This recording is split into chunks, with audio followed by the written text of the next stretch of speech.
कि कर दिया धन रखे कर ध्वज पगे मम अहो भागो भृगुकुल नंदन। पग शीस झुकाता ये जनक प्रभु स्वीकार करे मम पद बंदन। मेरा प्रणाम स्वीकार करें। जनक माने पूछा, जनक माने पिता। जनकस्य पिता, जनक नाम पिता का, तो जनक नाम नहीं हो सकता, उपाधि ही हो सकती। लोगों ने कहा कि नहीं नाम है शीरध्वज। मैंने कहा कहां है प्रधान, बुलाओ जरा इनको। प्रधान जी, के ध्वज पे शीर का चिन्ह हो उसका नाम शीरध्वज। नाम है विदेह, जिसको देह रहते हुए भी देह का भान न हो उसका नाम विदेह। मिथिलेश, मैथिल प्रांगण के राजा होने का गौरव जिसे प्राप्त है उसका नाम मिथिलेश। तो फिर नाम क्या है? शीरध्वज। शीरध्वज नाम नहीं, शीरध्वज उपाधि, शीरध्वज उपाधि है। कौन से जनक हो? हम निमि वंश के। हाँ, अब जितने भी जनक हैं सब निमि वंश में, तो किस क्रम में हैं आप? 18 नंबर। हाँ? 18। 18 कैसे? हमारे 18 नंबर। हाँ? 18 नंबर क्रम पे हैं हम। 18 नंबर क्रम पे है। नंबर माने नंबर क्या होता है? क्रम संख्या। हाँ, क्रम संख्या कहो भाई। हम वही तो हम कहें कि ये नंबर क्या है और क्रम क्या है, अलग अलग है क्या? हर्षरोमा पुत्र। हर्षरोमा किसके पुत्र हैं? महारोमा के। और महारोमा?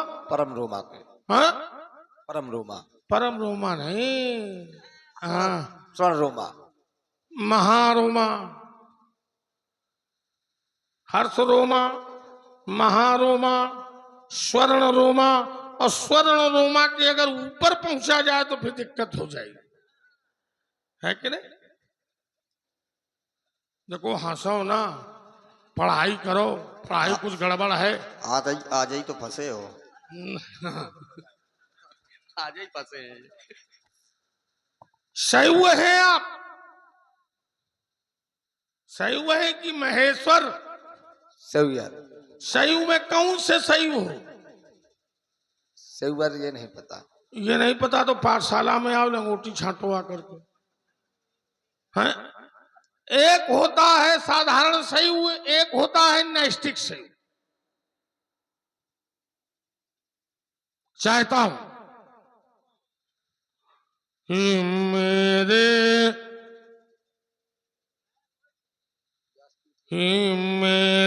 नौ निर्माण तुम ही हो, कि मेरे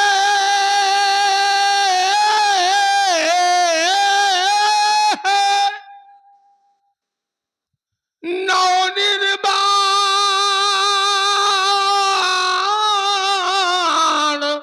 तुम ही हो, और इस मिथिला के भगवान तुम ही हो। और इन नीरा बालक, इन नीरा बालक बलवान तुम ही हो, और इस नगरी के सम्मान तुम ही हो। अरे मेरे नौ निर्माण तुम ही हो। तुम हो नपति महान, तुम्हारे लिए यही वरदान। तुम्हारा कर्म नियोजित बंधन शाह हो, तुम्हारा राष्ट्र प्रफुल्लित निरंजन शाह हो। सिंहासन की ऊंचाई से देखो, सिंहासन की ऊंचाई से और निज की नाप कभी मत करना, नाता धरती और धर्म से रखना जैसे रखता झरना। पांच तत्व तो जानते होगे। बाबा गगन समीरा। हाँ, ये बात। पांच तत्व से बना हुआ तन सत्व स्वार्थक उसका होता, सुख विलास को तुच्छ मान कर जो परहित में सब कुछ खोता। तुम जन्मन के प्राण, तुम्हारे लिए यही वरदान, तुम्हारा सौर प्रकाशित कंचन साहू, तुम्हारा राष्ट्र प्रफुल्लित नंदन साहू। न्याय धर्म का आलम मल्ले जननायक का कर्म निभाओ, राजभोग के साथ साथ ही ब्रह्म ज्ञान आदर्श बनाओ। हो गृहस्थ, गृहस्थ हो। अभी नहीं। तो फिर अगर गृहस्थ नहीं हो तो ये सुनैना कौन है? अब आपने जब विदेह बता ही दिया है तो हम गृहस्थ कैसे कह दें? नहीं तो गृहस्थ तो है ही है आप। गृहस्थ अलग धर्म है और योग अलग धर्म है, और दोनों धर्मों का साथ साथ पालन किया जाता है। क्या गृहस्थ योगी नहीं होते? होते हैं। हाँ, तो भाई गृहस्थ तो है ही है आप। सबसे बड़ा आश्रम कौन सा होता है? गृहस्थ आश्रम। गृहस्थ आश्रम क्यों बड़ा होता है? क्योंकि गृहस्थ के यहाँ संत आते हैं, गृहस्थ के यहाँ मुनि आते हैं, गृहस्थ के यहाँ भिक्षा लेने के लिए दंडी आते हैं, कुटीचक आते हैं, बहुदक आते हैं, सन्यासी आते हैं। ठीक है ना? तो गृहस्थ आश्रम इसलिए बड़ा है। हो गृहस्थ पर करो साधना, तुम्हें नहीं व्यवधान मिलेंगे। है आशीष हमारा तुमको, घर बैठे भगवान मिलेंगे। तुम उद्भट विद्वान, अब ये कहना पड़ेगा हमें, भले उत्तर नदी दो। तुम उद्भट विद्वान, तुम्हारे लिए यही वरदान, तुम्हारा ज्ञान सुवासित चंदन सा हो, तुम्हारा राष्ट्र प्रफुल्लित नंदन सा हो, आयुष्मान भव, दीर्घायु भव, शस्वी भव, चिरंजीवी भव। सीता की सखी बेटी सीते को हमारे सम्मुख लाओ। अब कोई है पाठ देने वाला? न कोई व्यास जी है, न कोई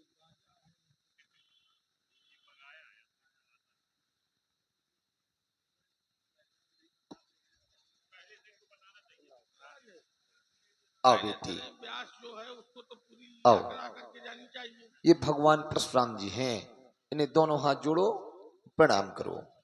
जनक सुताइए कौन, अरुंधति वृत्ताराध्यासी सम संध्यासी जौन, और उमा रमासी झिलमिल झांकी झलकाती ये कौन। जनक सुताइए कौन, क्योंकि आसामों के सुखद स्वप्न सी,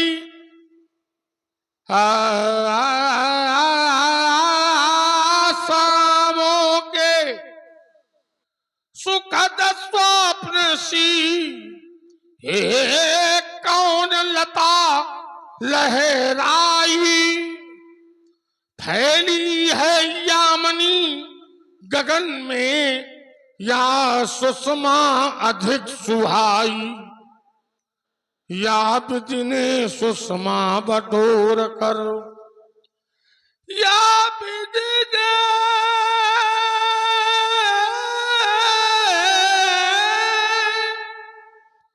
सुषमा बटोर कर, जग की है बैठाली, या विदेह ने प्रकृति देवी साक्षात यहाँ प्रतिपाली, हे आनन की छवि दे,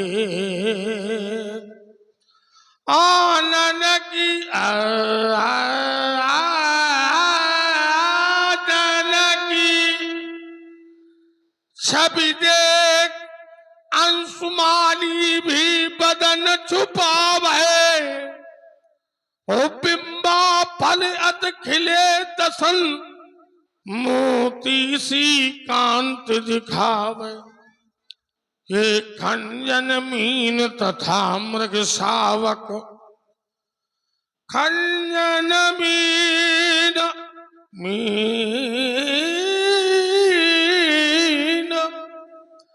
तथा मृग शावक, नयन देख शरमाते, हो बहु पकृता देख चाप, मेरे ही छिप छिप जाते।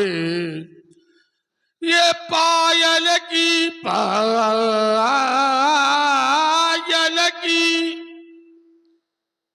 रुंझुन रुंझुन गति, ये दादुर ध्वनि बन जाती, और गमन चाल लकी हंसावल भी, अरे विपिन ओर उड़ जाती।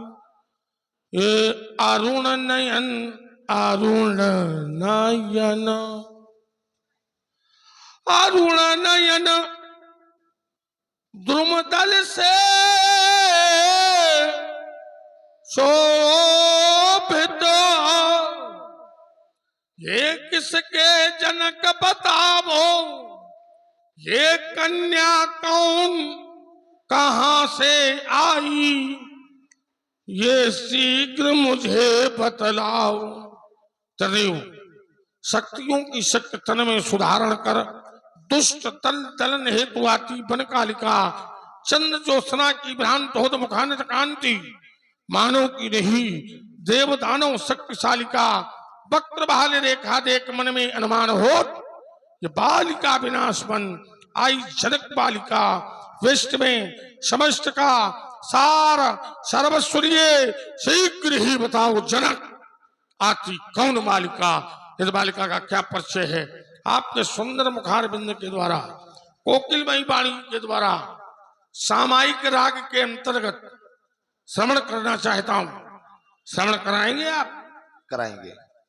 प्रभु, आप बालिका के बारे में जानना चाहते हैं और मैं उस कहानी को भूल जाना चाहता हूं जो मेरे राज्य में हो चुकी है, वो वृतांत हो चुका है। अगर मैं उस कहानी को याद भी करता हूं तो ये मेरा हृदय पुनः व्याकुल उठता है। मेरे राज्य में 12 वर्ष का अकाल पड़ गया, प्रजा में त्राही त्राही मच गई, फूंकों आदमी मरने लगे, बच्चे मरने लगे। उसी समय मेरे राज्य में देवर्षि नारद जी का आगमन हो गया। नारद जी ने उस समस्या को देखा और उस समस्या का हल बताया। हल, उस समस्या का हल था स्वर्ण हल। राज्य में राजकोष समल खाली समाप्त हो गए थे। जितना भी राजकोष में धन था मैंने सारा प्रजा में वितरित कर दिया था।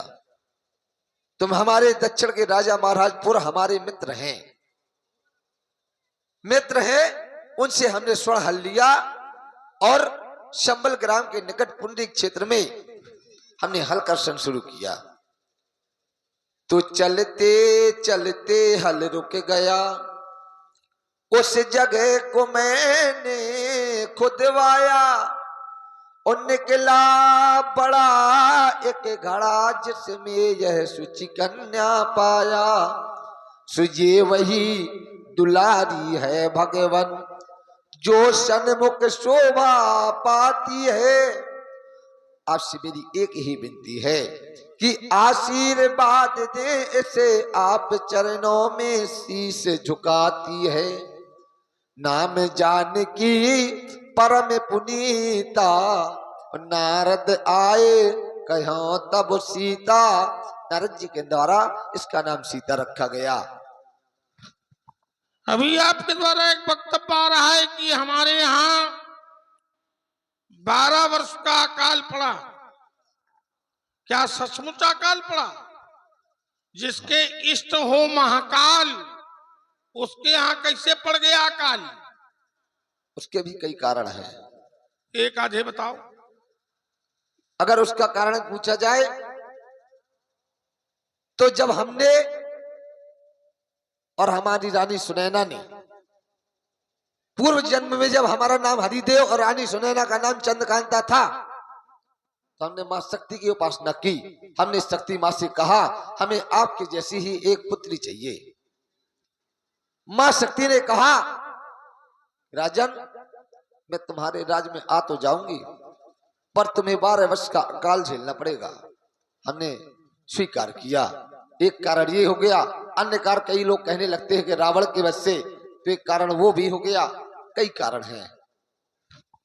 भाई सबसे बड़ी बात कि अकाल पड़ा ही नहीं आपके यहां।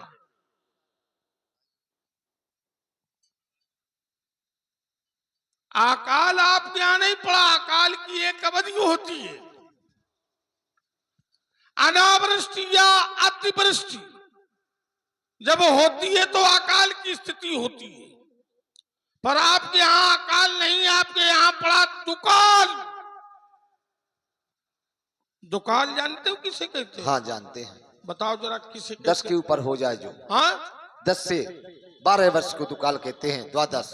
वाह भाई वाह, हचक के विद्वान हो तुम हो।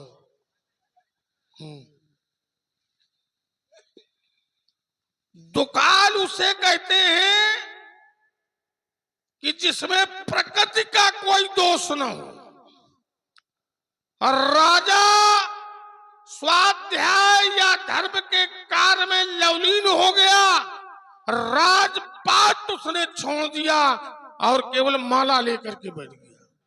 तो प्रजा ने क्या किया? राजा का अनुसरण कर लिया। सारी प्रजा माला लेकर के बैठ गई। कृषि कार्य बंद हो गए, और जब कृषि कार्य नहीं होंगे तो अकाल नहीं पड़ेगा, क्योंकि अपने पैर में कुल्हाड़ी खुद लोग मान लेते। उसे दुकाल कहते हैं। अभी आपने कहा हमारा राज को सब समाप्त हो गया। कहाँ के राजा थे वो? पुरु दक्षिण देश के।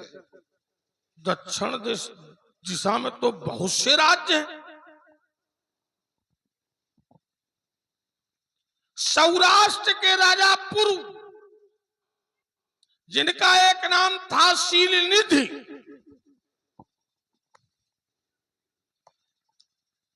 और उनके यहां ये हल था क्योंकि शीलनिधि पृथु के वंशज है, और पृथु के कार्यकाल में भी ऐसी स्थिति हुई थी। धरती से को गौ बना करके सारे रत्नों का दोहन किया गया था। तो उस समय भी जब कृषि कार्य हुआ तो उसी सुवर्ण के हल से हुआ। और मैं बता दूं, 4 चीजों का परीक्षण होना चाहिए: धीरज, धर्म, मित्र, अरुणारी। धैर्य का परीक्षण हो गया, धर्म का परीक्षण हो गया, नारी का परीक्षण हो गया, साथ में है तो मित्र का भी यहां पर परीक्षण हो गया। मगर कभी कभी श्राप भी वरदान बन जाती है। अगर रावण की भी बात लेते हैं हम, तो कभी कभी श्राप भी वरदान बन जाते हैं। वहां किया गया अपकार आपके लिए बन गया उपकार, वहां दिया गया श्राप आपके लिए बन गया वरदान। आपने अर्जित की शक्ति, आप बन गए शक्तिवान। अकाल समाप्त, सुकाल प्रारंभ। अब आपने अकेले हलकर्षण तो किया नहीं। रानी सुनैना थी, विप्र मंडली भी थी। नहीं तो हल की व्यवस्था किसने संभाली हुई थी? हल की व्यवस्था रानी सुनैना ने। और वृषभ कौन बना था? बैल रानी सुनैना, कृषक हम बने थे। कृषक आप, और आपने अपनी स्त्री को बैल बनाया। हाँ। जय हो भाई, ये तो पूरा परिवर्तन हो गया है। आज तक आप लोगों ने ये देखा होगा, बैलगाड़ी में बैले जुतते हुए देखे होंगे, गाय तो है कि नहीं? चलो एक बात बताऊं, मैं तुम्हारी ससुराल में जाकर के कहूंगा कि तुमने अपनी पत्नी को भी कृषक बनाया। ससुराल नांगलोक। इतने गुस्सा में कहे बोले हम शिकायत थोड़ी करेंगे जाके हम। शिकायत नहीं करेंगे हाँ, आप। शिकायत थोड़ी करेंगे, है कि नहीं। ये प्रश्न मैंने क्यों किया, उसका कारण है कि प्राय लोग बेटी को अयोनिजा अयोनिजा कहते हैं, तो क्या ये अयोनिजा है? नहीं है, ये अवनिजा है। और जिसने इसका लालन पालन किया है वो है अयोनिजा। एक बार मैया पार्वती ने भोलेनाथ का श्रृंगार किया सर्पों का, सारे सर्प आ गए, एक सर्प नहीं आया जिसका नाम था शेष। बुला करके बंधन बंधवाया और जो अंगूठे का जोर लगाया तो आंख से दो आंसू गिरे, एक से सुनैना की उत्पत्ति और एक से सुलोचना की उत्पत्ति, और पुनः दो आंसू गिरे, एक से शिवरात्रि और दूसरे से नवरात्र की उत्पत्ति। आपके द्वारा इस बालिका का नाम करना सी है। यही के नाम अनेक अनुपा, यही के नाम है। भैया इनको हटाओ, तुम लोग जाओ। वार्ता ये है कि आशीर्वाद देना है, चाहता हूं।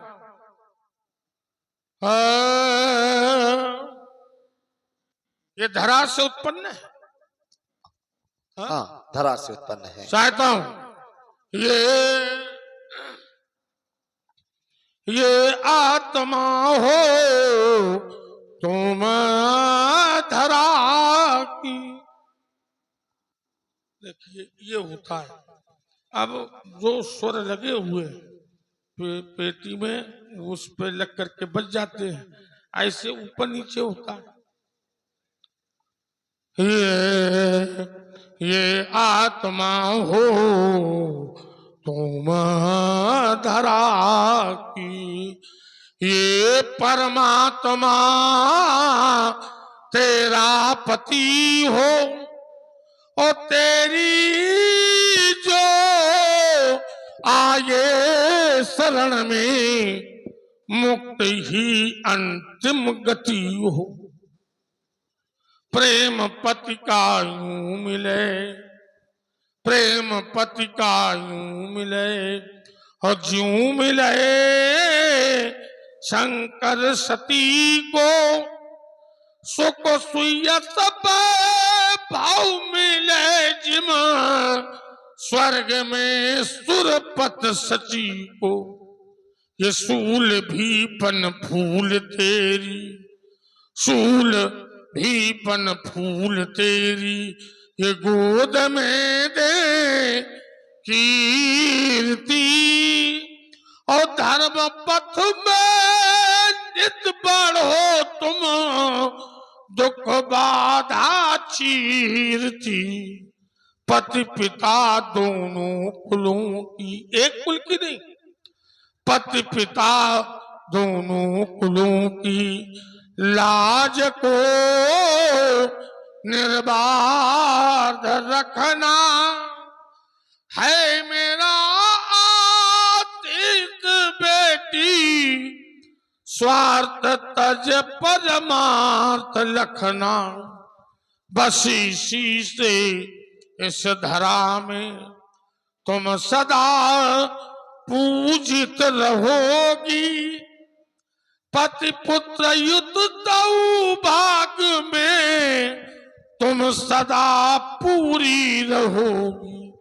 आत्मा हो तुम धरा की, क्योंकि पति चरणों में नित अनुराग रहे, तब सीते है आशीष यही, तब अविचल सदा सुहाग रहे। सीते सीते हो तेरा अटल सुहाग, सिर पर सेंदूर रेखा लाल, बिंदु से सदा सुशोभित भाल। पुत्री सीते हो तेरा अटल सुहाग, अखंड सौभाग्यवती भव। जाओ बेटी जाओ।